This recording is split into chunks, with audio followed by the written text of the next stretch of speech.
श्रीमद् भागवत पुराण एकादश स्कंद अथ त्रिंशोध्याय में यदुकुल का संहार। राजा परीक्षित ने पूछा, भगवान, जब महाभागवत उद्धव जी बद्री वन को चले गए तब भूतवान भगवान श्री कृष्ण ने द्वारका में क्या लीला रची? प्रभु, यदुवंश शिरोमणि भगवान श्री कृष्ण ने अपने कुल के ब्रह्म शापग्रस्त होने पर सबके नेत्र आदि इंद्रियों के परम प्रिय अपने दिव्य श्री विग्रह की लीला का संवरण कैसे किया? भगवान, जब स्त्रियों के नेत्र उनके श्री विग्रह में लग जाते थे तब वे उन्हें वहां से हटाने में असमर्थ हो जाती थी। जब संत पुरुष उनकी रूप माधुरी का वर्णन सुनते हैं तब वह श्री विग्रह कानों के रास्ते प्रवेश करके उनके चित्त में गढ़ सा जाता है, वहां से हटना नहीं जानता। उसकी शोभा कवियों की काव्य रचना में अनुराग का रंग भर देती है और उनका सम्मान बढ़ा देती है। इसके संबंध में तो कहना ही क्या है। महाभारत युद्ध के समय जब वे हमारे दादा अर्जुन के रथ पर बैठे हुए थे, उस समय जिन योद्धाओं ने उसे देखते देखते शीत त्याग किया उन्हें सारूप्य मुक्ति मिल गई। उन्होंने अपना ऐसा अद्भुत श्री विग्रह किस प्रकार अंतर्धान किया? श्री सुखदेव जी कहने लगे, परीक्षित, जब भगवान श्री कृष्ण ने देखा कि आकाश, पृथ्वी और अंतरिक्ष में बड़े बड़े उत्पात अशकुन हो रहे हैं, तब उन्होंने सुधर्मा सभा में उपस्थित सभी यदुवंशियों से ये बात कही। श्रेष्ठ यदुवंशियों, ये देखो, द्वारका में बड़े बड़े भयंकर उत्पात होने लगे हैं। ये साक्षात यमराज की ध्वजा के समान हमारे महान अनिष्ट के सूचक हैं। अब हमें यहां घड़ी दो घड़ी भी नहीं ठहरना चाहिए। स्त्रियां, बच्चे और बूढ़े यहां से शंखो उद्धार क्षेत्र में चले जाएं और हम लोग प्रभात क्षेत्र में चलें। आप सब जानते हैं वहां सरस्वती पश्चिम की ओर बहकर समुद्र में जा मिली है। वहां हम स्नान करके पवित्र होंगे, उपवास करेंगे और एकाग्र चित्त से स्नान एवं चंदन आदि सामग्रियों से देवताओं की पूजा करेंगे। मां स्वस्ति वाचन के बाद हम लोग गौ, भूमि, सोना, वस्त्र, हाथी, घोड़े, रथ और घर आदि के द्वारा महात्मा ब्राह्मणों को सत्कार करेंगे। ये विधि सब प्रकार के अमंगलों का नाश करने वाली और परम मंगल की जननी है। श्रेष्ठ यदुवंशियों, देवता, ब्राह्मण और गौओं की पूजा ही प्राणियों के जन्म का परम लाभ है।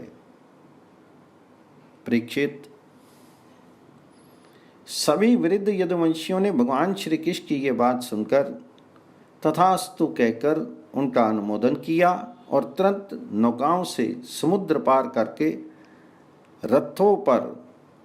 रथों द्वारा प्रभात क्षेत्र की यात्रा की। वहां पहुंचकर यादवों ने यदुवंश शिरोमणि भगवान श्री कृष्ण के आदेश के अनुसार बड़ी श्रद्धा और भक्ति से शांति पाठ आदि तथा और भी सब प्रकार के मंगल कृत्य किए। ये सब तो उन्होंने किया, परंतु देव ने उनकी बुद्धि हर ली और वे उस मैरेयक नामक मद्रा का पान करने लगे जिनके नशे से बुद्धि भ्रष्ट हो जाती। वह पीने में तो अवश्य मीठी लगती है, परंतु परिणाम में सर्वनाश करने वाली है। उस तीव्र मदिरा के पान से सब के सब उन्मत्त हो गए और वे घमंडी और एक दूसरे से लड़ने झगड़ने लगे। सच पूछो तो श्री कृष्ण की माया से वे मूढ़ हो रहे थे। उस समय वे क्रोध से भरकर एक दूसरे पर आक्रमण करने लगे और धनुष, बाण, तलवार, भाले, गदा, तोमर और रिष्टि आदि सब अस्त्र शस्त्रों से वहां समुद्र तट पर ही एक दूसरे से भिड़ गए।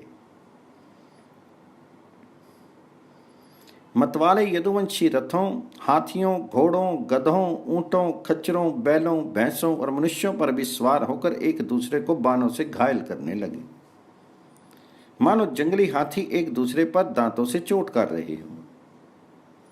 सबकी सवारियों पर ध्वजाएं फहरा रही थी, पैदल सैनिक भी आपस में उलझ रहे थे। प्रद्युम्न सांब से, अक्रूर भोज से, अनिरुद्ध सात्विकी से, सुभद्र संग्रामजीत से, भगवान श्री कृष्ण के भाई गद उसी नाम के उनके पुत्र से और सुमित्र सूरज से युद्ध करने लगे। ये सभी बड़े भयंकर योद्धा थे और क्रोध में भरकर एक दूसरे का नाश करने पर तुल गए थे। इनके अतिरिक्त निशंठ, उल्मोक, शास्त्रजित, शाज्जित और भानु आदि यादव भी एक दूसरे से गुथ गए। भगवान श्री कृष्ण की माया ने तो इन्हें अत्यंत मोहित कर रखा था, इधर मद्रा के नशे ने भी इन्हें अंधा बना दिया था। दार्शा, वृष्णि, अंधक, भोज, सात्वत, मधु, अर्बुद, माथुर, सूरसेन, विसर्जन, कुकुर और कुंती आदि वंशों के लोग सौहार्द और प्रेम को बुलाकर आपस में मार काट करने लगे। मूर्तावश पुत्र पिता का, भाई भाई का, भांजा मामा का, नाती नाना का, मित्र मित्र का, सुहृद सुहृद का, चाचा भतीजे का तथा एक गोत्र वाले आपस में एक दूसरे का खून करने लगे। अंत में जब उनके सब बाण समाप्त हो गए, धनुष टूट गए और शस्त्र अस्त्र नष्ट भ्रष्ट हो गए, तब उन्होंने अपने हाथों से समुद्र तट पर लगी हुई एरका नाम की घास उखाड़नी शुरू की। ये वही घास थी जो ऋषियों के शाप के कारण उत्पन्न हुए लो में मूसल के चूरे से पैदा हुई थी। हे राजन, उनके हाथों में आते ही वह घास वज्र के समान कठोर मुद्गरों के रूप में परिणित हो गई। अब वे रोष में भरकर उसी घास के द्वारा अपने विपक्षियों पर प्रहार करने लगे। भगवान श्री कृष्ण ने उन्हें मना किया तो उन्होंने उनको और बलराम जी को भी अपना शत्रु समझ लिया। उन आताताइयों की बुद्धि ऐसी मूढ़ हो रही थी कि वे उन्हें मारने के लिए उनकी ओर दौड़ पड़े। अब भगवान श्री कृष्ण और बलराम जी भी क्रोध में भरकर युद्ध भूमि में इधर उधर विचरने और मुट्ठी की मुट्ठी एरका घास उखाड़ उखाड़ कर उन्हें मारने लगे। एरका घास की मुट्ठी ही मुद्गर के समान चोट करती थी। जैसे बांसों की रगड़ से उत्पन्न होकर दावानल बांसों को ही भस्म कर देता है, वैसे ही ब्रह्म शाप से ग्रस्त और भगवान श्री कृष्ण की माया से मोहित यदुवंशियों के स्पर्धा मूलक क्रोध ने उनका ध्वंस कर दिया। जब भगवान श्री कृष्ण ने देखा कि समस्त यदुवंशियों का संहार हो चुका, तब उन्होंने ये सोचकर संतोष की सांस ली कि पृथ्वी का बचा कुचा भार भी उतर। परीक्षित, बलराम जी ने समुद्र तट पर बैठकर एकाग्रचित्त से परमात्म चिंतन करते हुए अपने आत्मा को आत्म स्वरूप में स्थिर कर लिया और मनुष्य शरीर छोड़ दिया। जब भगवान श्री कृष्ण ने देखा कि मेरे बड़े भाई बलराम जी परम पद में लीन हो गए, तब मैं एक पीपल के पेड़ के थले जाकर चुपचाप धरती पर ही बैठ गए। भगवान श्री कृष्ण ने उस समय अपनी अंग कांति से दीप्यमान चतुर्भुज रूप धारण कर रखा था और धूम से रहित अग्नि के समान दिशाओं को अंधकार रहित प्रकाशमान बना रहे थे। वर्षाकालीन मेघ के समान सामने शीत से तपे हुए सोने के समान ज्योति निकल रही थी। वक्ष तल पर श्रीवत्स का चिन्ह शोभायमान था। वे रेशमी पीताम्बर की धोती और वैसा ही दुपट्टा धारण किए हुए थे। बड़ा ही मंगलमय रूप था। मुख कमल पर सुंदर मुस्कान और कपोलों पर नीली नीली अलकें बड़ी ही सुहावनी लगती थी। कमल के समान सुंदर सुंदर एवं सकबार नेत्र थे। कानों में मकराकृत कुंडल झिलमिला रहे थे। कमर में करधनी, कंधे पर यज्ञोपीत, माथे पर मुकुट, कलाइयों में कंगन, बाहों में बाजूबंद, वक्षस्थल पर हार, चरणों में नूपुर, अंगुलियों में अंगूठियां और गले में कौस्तुभमणि शोभायमान हो रही थी। घुटनों तक वनमाला लटकी हुई थी। शंख, चक्र, गदा आदि आयुध मूर्तिमान होकर प्रभु की सेवा कर रहे थे। उस समय भगवान अपनी दाहिनी जांघ पर बाईं चरण रखकर बैठे हुए थे। लाल लाल तलवार रक्त कमल के समान चमक रहा था। परीक्षित, जरा नाम का एक बहेलिया था। उसने मूसल के बचे हुए टुकड़े से अपने बाण की गांसी बना ली थी, उसे दूर से भगवान जी का लाल लाल तलवा हरिण के मुख के समान जान पड़ा। उसने उसे सचमुच हरिण समझकर अपने उसी बाण से भीन दिया। जब वह पास आया तब उसने देखा, अरे ये तो चतुर्भुज पुरुष हैं। अब तो वह अपराध कर चुका था, इसलिए डर के मारे कांपने लगा और दैत्य धरण भगवान श्री कृष्ण के चरणों पर सिर रखकर धरती पर गिर पड़ा। उसने कहा, हे मधुसूदन, मैंने अनजान में ये पाप किया है, सचमुच मैं बहुत बड़ा पापी हूं, परंतु आप परम यशस्वी और निर्विकार हैं, आप कृपा करके मेरा अपराध क्षमा कीजिए। सर्वव्यापक सर्वशक्तिमान प्रभु, महात्मा लोग कहा करते हैं कि आपके स्मरण मात्र से मनुष्यों का अज्ञान अंधकार नष्ट हो जाता है। बड़े खेद की बात है कि मैंने स्वयं आपका ही अनिष्ट कर दिया। वैकुंठनाथ, मैं निरपराध हरने को मारने वाला महापापी हूं। आप मुझे अभी अभी मार डालिए, क्योंकि मर जाने पर भी मैं फिर कभी आप जैसे महापुरुषों का ऐसा अपराध नहीं करूंगा।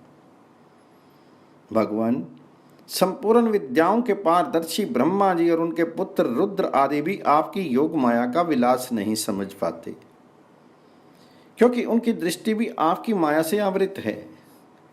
ऐसी अवस्था में हमारे जैसे पापयोनी लोग उसके विषय में कह ही क्या सकते हैं। तब भगवान श्री कृष्ण ने कहा, हे जरे, तो डर मत, उठ उठ, ये तो तूने मेरे मन का काम किया है।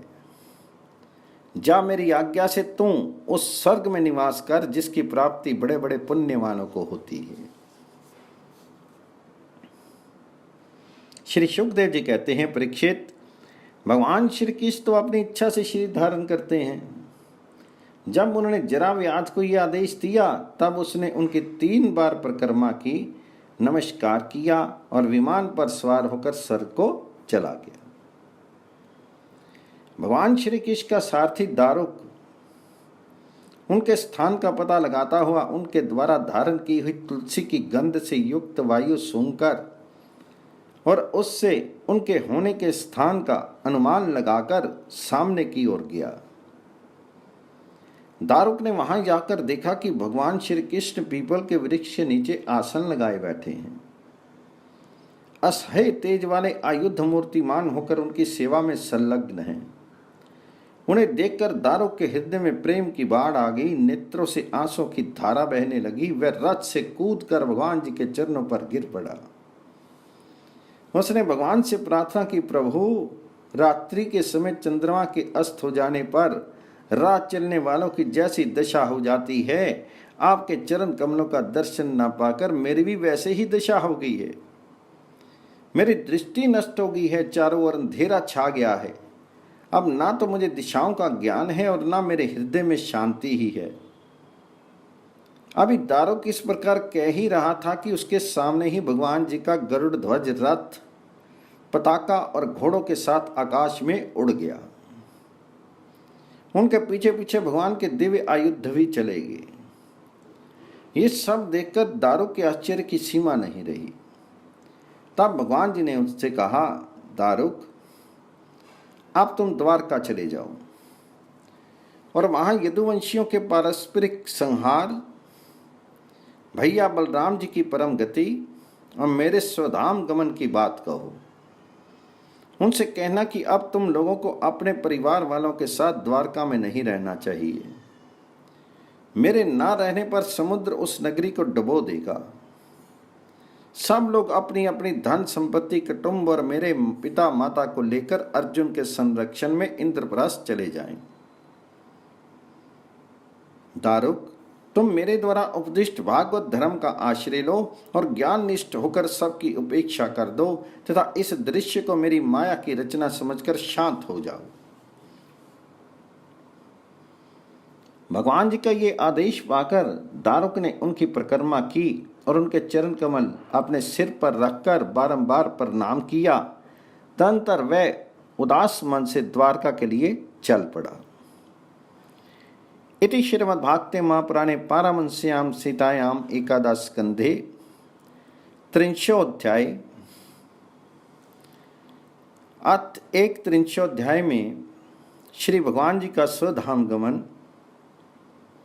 श्री शुकदेव जी कहते हैं, परीक्षित, दारू के चले जाने पर ब्रह्मा जी, शिव, पार्वती, इंद्र आदि लोकपाल, मरीचि आदि प्रजापति, बड़े बड़े ऋषि मुनि, पितर, सिद्ध, गंधर्व, विद्याधर, नाग, चारण, यक्ष, राक्षस, किन्नर, अप्सराएं तथा गरुड़ लोक के विभिन्न पक्षी अथवा मैत्रेय आदि ब्राह्मण भगवान श्री कृष्ण के परम धाम प्रस्थान को देखने के लिए बड़ी उत्सुकता से वहां पर आए। वे सभी भगवान श्री कृष्ण के जन्म और लीलाओं का गान अथवा वर्णन कर रहे थे। उनके विमानों से सारा आकाश भर सा गया था। वे बड़ी भक्ति से भगवान जी पर पुष्पों की वर्षा कर रहे थे। सर्वव्यापक भगवान श्री कृष्ण ने ब्रह्मा जी और अपने विभूति स्वरूप देवताओं को देखकर अपने आत्मा को स्वरूप में स्थित किया और कमल के समान नेत्र बंद कर लिए। भगवान जी का श्री विग्रह उपासकों के ध्यान और धारणा का मंगल में आधार और समस्त लोगों के लिए परम रमणीय आश्रय है। इसलिए उन्होंने योगियों के समान अग्नि देवता संबंधी योग धारणा के द्वारा उनको जलाया नहीं, सशरीर अपने धाम में चले गए।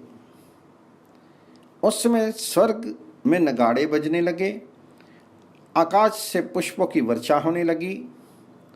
परीक्षित, भगवान श्री कृष्ण के पीछे पीछे इस लोक से सत्य, धर्म, धैर्य, कीर्ति और श्री देवी भी चली गई। भगवान श्री कृष्ण की गति मन और वाणी के परे है। तभी तो जब भगवान अपने धाम में प्रवेश करने लगे तब ब्रह्मा आदि देवता भी उन्हें नहीं देख सके। इस घटना से उन्हें बड़ा ही विस्मय हुआ। जैसे बिजली मेघमंडल को छोड़कर जब आकाश में प्रवेश करती है तब मनुष्य उसकी चाल नहीं देख पाते, वैसे ही बड़े बड़े देवता भी श्री कृष्ण की गति के संबंध में कुछ नहीं जान सके।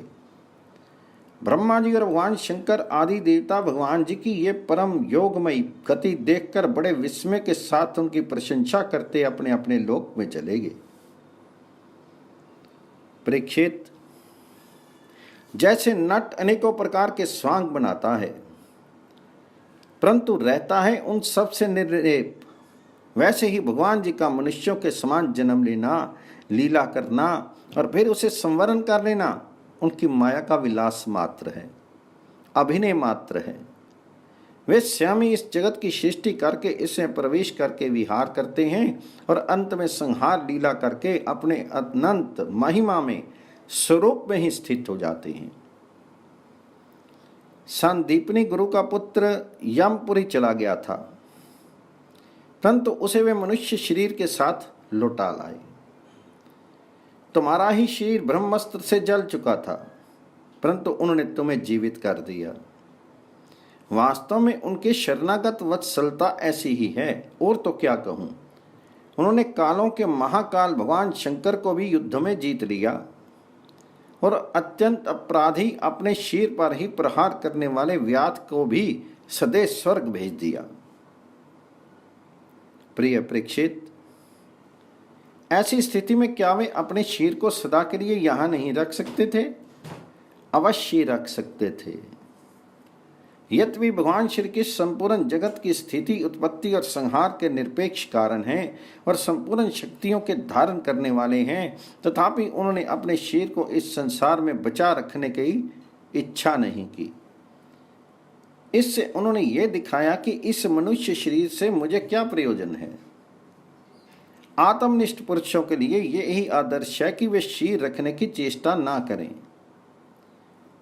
जो पुरुष प्रातःकाल उठकर भगवान श्री कृष्ण के परम धाम गमन की इस कथा का एकाग्रता और भक्ति के साथ कीर्तन करेगा, उसे भगवान जी का वही सर्वश्रेष्ठ परम पद प्राप्त होगा। इधर दारुक भगवान श्री कृष्ण के विरह से व्याकुल होकर द्वारका आया और वासुदेव जी तथा उग्रसेन के चरणों पर गिर गिर कर उन्हें आंसुओं से भिगोने लगा। उसने अपने को संभाल कर यदुवंशियों के विनाश का पूरा पूरा विवरण कह सुनाया। उसे सुनकर लोग बहुत ही दुखी हुए, मारे शोक के मूर्छित हो गए। भगवान श्री कृष्ण के वियोग से विहल होकर वे लोग सिर पीटते हुए वहां तुरंत पहुंचे जहां उनके भाई बंधु निष्प्राण होकर पड़े हुए थे। देवकी, रोहिणी और वसुदेव जी अपने प्यारे पुत्र श्री कृष्ण और बलराम को न देखकर शोक की पीड़ा से बेहोश हो गए। उन्होंने भगवत विग्रह से व्याकुल होकर वहीं अपने प्राण छोड़ दिए। स्त्रियों ने अपने अपने पतियों के शव पहचान कर उन्हें हृदय से लगा लिया और उनके साथ चिता पर बैठकर भस्म हो गई। बलराम जी की पत्नियां उनके शीर को, वसुदेव जी की पत्नियां उनके शव को और भगवान जी की पुत्र वधुएं अपने पतियों की लाशों को देखकर अग्नि में प्रवेश कर गई। भगवान श्री कृष्ण की रुक्मिणी आदि पटरानियां उनके ध्यान में मग्न होकर अग्नि में प्रविष्ट हो गई। परीक्षित, अर्जुन अपने प्रीतम और सखा भगवान श्री कृष्ण के विरह से पहले तो अत्यंत व्याकुल हो गए। फिर उन्होंने उन्हीं के गीतोक्त सदुपदेशों का स्मरण करके अपने मन को संभाला। यदुवंश के मृत व्यक्तियों में जिनको कोई पिंड देने वाला नहीं था, उनका श्राद्ध अर्जुन ने क्रमशः विधि पूर्वक करवाया। महाराज, भगवान के न रहने पर समुद्र ने एकमात्र भगवान श्री कृष्ण का निवास स्थान छोड़कर एक ही क्षण में सारी द्वारका डुबो दी। भगवान श्री कृष्ण वहां अब भी सदा सर्वदा निवास करते हैं। वह स्थान स्मरण मात्र से ही सारे पाप तापों का नाश करने वाला और सर्व मंगलों को भी मंगल बनाने वाला है।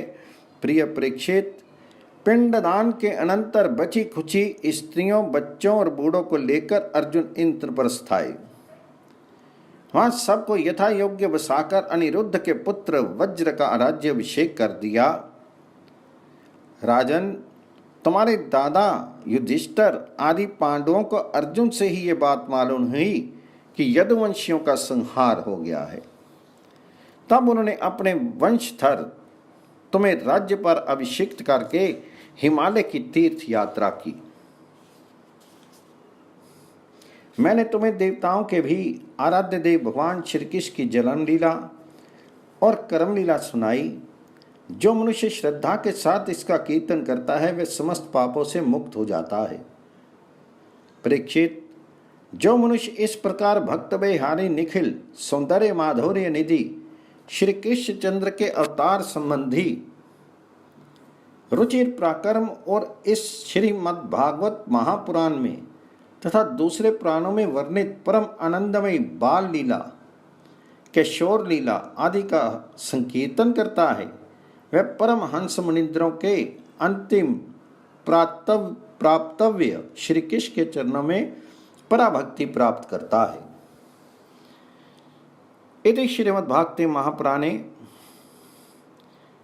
पारमहंस्यां सीतायाम एकादश स्कंधे 31 में एकादश स्कंद समाप्त। हरि ओम तत्सत।